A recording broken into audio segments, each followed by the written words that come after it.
my favorite thing I saw around the tournament was this Kansas State story, and then I saw you posted about the little baby growth. Yeah. So basically, if you don't know what happened, the people that didn't see it, it was every pregame, I think the entire tournament, Kansas State, and they made it to the Elite Eight, would what's the name of the song? I'm missing it right now. Low Down by Lil Baby. Was playing it pregame, and the whole team's in there and they're clapping together, and coach is doing his little thing, dancing, and went, viral in this space, millions upon millions of views. And this 2-year-old song jumps into the top 15 of songs listened to because of this. And that's totally ties into this NI on this potential power opportunity that they have. Yeah. I guess this, obviously this is a viral moment. This is different, but I thought that was really cool how that happened. Yeah. Authentic. It was my favorite thing of March Madness this year. I'm not like such I don't fill out a bracket, all that. A lot of people love this tournament. I think it's good, but I live for these kind of culture meets sport moments. Like that's kind of what Nike's built on. That's what Nike's special sauce is. Nike can be authentic to the athlete, but what took Nike to new heights was like Mars Blackman, and like you have Michael Jordan who like can make you feel like you can fly, but you don't really have that unless you have Spike Lee telling people that like it's got to be the shoes, and so like that's what makes these moments so incredible. So for me, that little baby moment of like these guys, I mean, to me, it was like so good. You have a coach who's fun, who's like jamming out with the players. All the players are into it. These things are going viral. I don't know what their social media team was doing because I couldn't even find that clip on their account. I think it was their assistant coach, Coach Ream, who was doing it. But what I desperately wanted, and I think this is a side rant for me. I thought every program, Duke basketball did this. They said, we're hiring former Nike executive Rachel Baker to come help our program. I thought, quite frankly, for my own business, I thought every program would be like, they see the PR headline for recruiting and would say, we want a former Nike executive to help us. They don't quite see that yet, but that's what you need for moments like this. You need someone who understands like culture plus sport and how to make these things really go off like a rocket ship. And so if I were them, I would be working in the background, trying everything possible to get Lil Baby courtside for that team in New York. They were in freaking New York of all places. Like, it's not like they were in Wichita, Kansas. Like It's in New York. And even if you don't get him there, you do the creative so that the internet can do its work. You go, hey, Lil Baby, you've been powering this journey. We got a seat for you. And then all the people, the fans, everyone is commenting. They're adding Lil Baby. They're like getting in. And that's what like makes these moments grow like a rocket ship. It really, I was trying to think of this, maybe y'all know one better, but the last time I remember college sports intersecting with culture like that is Drake and Johnny Manziel and like Draft Day. I mean, that's the last time I really remember like hip hop plus college athletics. And then of course, Drake intersects with Kentucky and all that, but Drake kind of hovers because he gets the game too. Yeah, he does. And there's been some like Dion had some guys, Coach Prime at Jackson State had some guys walk out with him, like what. I can't think of the guy right now, but like had him walk out and do the rap as they're walking out. Sure. Prime's different. And there's been a couple, but like, when it goes, right? And that moment is gone now. Could they pull back into some Lil Baby stuff next year? Yeah, it might not have the same vibe. Maybe somebody comes and takes him from Kansas State after this crazy first year too.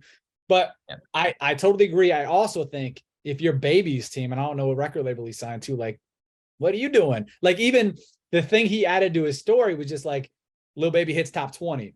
Right. But I don't think he knew. I don't know how he doesn't know, right? Like how many, I don't know. I'm not in that industry, right? But you got to think it comes across his radar. I would also, go ahead.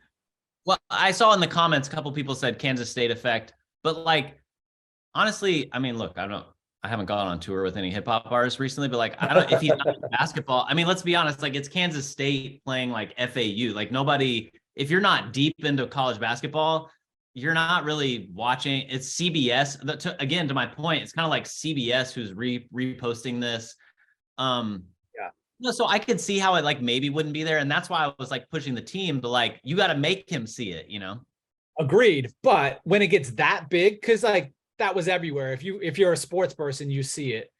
And the fact that this 2-year-old song jumped, that's where I'm like, yo, Right. he seems like a smart dude. Yeah. Like, Yeah. He's got a and pulse. yeah, it definitely has a pulse, right? Like pulse to the culture and whatnot. Right. And everyone knows March Madness. Like, you know, our sitter in the other room like does not watch sports, and she's like, "How are your athletes doing?" Like that kind of. Everyone follows it, right? Plus, like, there's guys like you said, like Drake, Lil Wayne's all over it. He was Yeah. FaceTiming with his basketball teams. Like, there's people around where he's another guy who him and Drake, dude, they hover, they get it. Yeah, they do. And Baby could have done like a minimum do that, right? I don't know where he's at right now. He could be anywhere, but like acknowledge it. Like that becomes a big thing that you've acknowledged it. Like, yo, like this is my squad, or like he pulls on a purple shirt one day. Totally. But that was my point to Kansas State, and I was actually texting with their assistant coach. Like I was like, and I literally reached out on the Nike side, like to my entertainment marketing people, my old friends. And I was like, yo, does Nike have a relationship with Baby? Like, we gotta, like, how do we make this happen? Like, we have to. And I didn't actually realize like their game was, I was texting him. I'm like, yo, I'm doing 3 things. And I sent him the like text, and I didn't realize like their game was that night at like 5 o'clock, you know? So, but at minimum, okay. So I was telling them they need to customize jerseys and a locker plate for him and, you know, post that to the team account. And then, but I think they could have filmed a video and invited him, even if that's like something on the story or whatever. But like, I don't know. You just and I'm sympathetic to those content teams. I know they're trying to churn out an insane amount of content. They're jet lagged. They're sleep deprived.